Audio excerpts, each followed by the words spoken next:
হাটশিঙামাৰী press ক্লাবৰ সমূহ সাংবাদকৰ্মীক ধন্যবাদ জনাইছোঁ। আমি যিসকল অসমত NHM-ত যিমান কৰ্মী আছোঁ, আমাৰ বহুদিনীয়া কিছুমান দাবী আছিলে, কিন্তু আমাৰ এই দাবীসমূহ আওকাণ কৰি আছে। বহুত সময়ত আমি আমাৰ ঊৰ্ধ্বতম কৰ্তৃপক্ষক কিছুমান মেমৰেণ্ডাম দি থাকোঁ, চৰকাৰকো কিছুমান মেমৰেণ্ডাম দি থাকোঁ, কিন্তু তেখেতসকলে আমাৰ কোনো কাণসাৰ কৰা নাই। আমি আজি 2006-ৰ পৰাই ৰাইজৰ সেৱাত নিয়োজিত হৈ আছোঁ। এটা মিনিমাম দৰমহাত, মানে যিখিনি দৰমহাত আমাৰ পৰিয়াল নচলা অৱস্থা হৈছে, এইবিলাক কাৰণত আমি আজি এটা গণতান্ত্ৰিকভাৱে এটা আন্দোলন কৰিবলৈ বাধ্য হৈছোঁ। আমি অহা 4, 5 আৰু 6 মাৰ্চত আমি কৰ্মবিৰতি, গোটেই অসমতে কৰ্মবিৰতি এটা ঘোষণা কৰা হৈছে। তাৰ লগতে ইয়াৰ লগতে আমাৰ দক্ষিণ শালমৰা মানকাচৰ জিলাতো একেই কাৰ্যসূচী হাতত লোৱা হৈছে।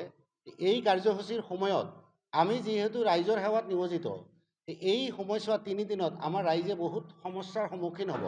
সেইকাৰণে প্ৰথমতে মই আমাৰ চাউথ শালমৰা মানকাচৰ জিলাৰ সমূহৰ ৰাইজলৈ যাতে তেখেতসকলৰ অসুবিধা হোৱাৰ কাৰণে আমি দুখিত আৰু আমি ক্ষমা প্ৰাৰ্থী। আপোনালোকে এই 3 দিন আমি ৰাইজক এটা গুহাৰি জনাইছোঁ যে আপোনালোকে এই 3 দিন অলপ কষ্ট কৰক। এই 3 দিন কাৰ্যসূচী শেষ হোৱাৰ পিছত আমি আকৌ আপোনালোকৰ মাজলৈ ঘূৰি আহিম।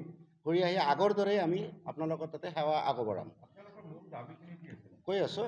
আৰু এইখিনি কাম আমাৰ all Assam health and technical welfare এছ'চিয়েশ্যনৰ উদ্যোগত হৈ আছে।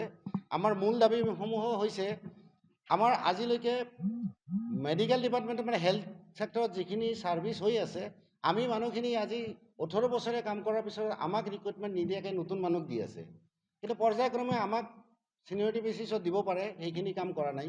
আজি একেখন টেবুলত বহি আমি কাম কৰি আছোঁ। কিছুমানে দৰমহা পাই আছে হয়তো 70,000, আমাৰ NHM-ত কাম কৰা মানুহখিনি দৰমহা পাই আছে মাত্ৰ 30,000 বা 20,000। তো এই বৈষম্যটো দূৰ কৰিব লাগে। আমি ছেম কাম কৰি আছোঁ, তো ছেম চেলাৰী আমাক দিব লাগে।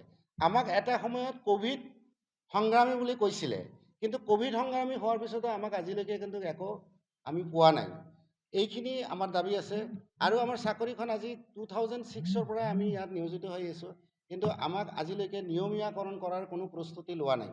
কিন্তু বেলেগ ফালে দেখা গৈ আছে যে 2 বছৰ বা 3 বছৰ চাকৰি কৰাৰ পিছতেই তেখেতসকলক নিয়মীয়াকৰণ কৰি আছে, যেনেকৈ আমাৰ টেট টিচাৰ বা বেলেগ ডিপাৰ্টমেণ্টত দেখা গৈ আছে। কিন্তু আমাক এনেকুৱা কোনো ব্যৱস্থা আজিলৈকে হাতত লোৱা নাই। এইবোৰ দাবীৰ কাৰণে আমি 4, 5 আৰু 6 আমি কৰ্মবিৰতি ঘোষণা কৰিছোঁ। কিন্তু ইয়াৰ মাজতে আমি যিহেতু ইমাৰ্জেঞ্চি ছাৰ্ভিচ দিয়া মানুহ হওঁ, সেইকাৰণে আমাৰ ইমাৰ্জেঞ্চি ছাৰ্ভিচটো চলি থাকিব। বাকী যিবিলাক সেৱা আছে সেই সেৱাবিলাক আমি নকৰিম। আমি অকল ছিগনেচাৰ কৰিম, কৰি আমি এঠাইত বহি থাকিম, গণতান্ত্ৰিকভাৱে আন্দোলন কৰিম। আমি কোনো ধৰণৰ ইয়াতে বেলেগ কোনো পন্থা আমি নলওঁ। যদি চৰকাৰে এই ব্যৱস্থা মানি নলয়, তেনেহ'লে আমাৰ পৰৱৰ্তী কাৰ্যসূচী আমাৰ সংগঠনে ল'ব। সেই কাৰ্যসূচী হিচাপত আমি আগুৱাই যাম। কাৰণ আমি এইবাৰ ক্ষান্ত থকাত নাই। কাৰণ আমি বহুদিন চৰকাৰৰ ফালে বা আমাৰ ঊৰ্ধ্বতম কৰ্তৃপক্ষৰ ফালে আমি চালোঁ, আমাক কিবা কৰিব বা একো নকৰিব, একোৱেই নকয় তেখেতসকলে। বাছ আমাক যিসকল কাম কৰি লৈ আছে, ক'ভিডৰ সময়ত আমি দিনে ৰাতি আমাৰ জীৱনৰ আশা বাদ দি আমি কাম কৰি গৈছোঁ, কিন্তু আমাকতো একো দিয়া নাই। আপোনালোকে নিজেও জানে যে আপোনালোকেও আমাৰ কথা প্ৰশংসা কৰিছিলে, কিন্তু আপোনালোকেও জানে যে আমাক আজিলৈকে একো দিয়া নাই। সেইকাৰণে আমি এইটো কাৰ্যসূচী এই 3 দিনৰ পিছত যদি আমাক একো নিদিয়ে, তেনেহ'লে আমি আৰু আগুৱাই যাবলৈ বাধ্য হ'ম। যিকোনো খবৰৰ বাবে যোগাযোগ কৰক 7099017330 লগতে 7099017110 নম্বৰত।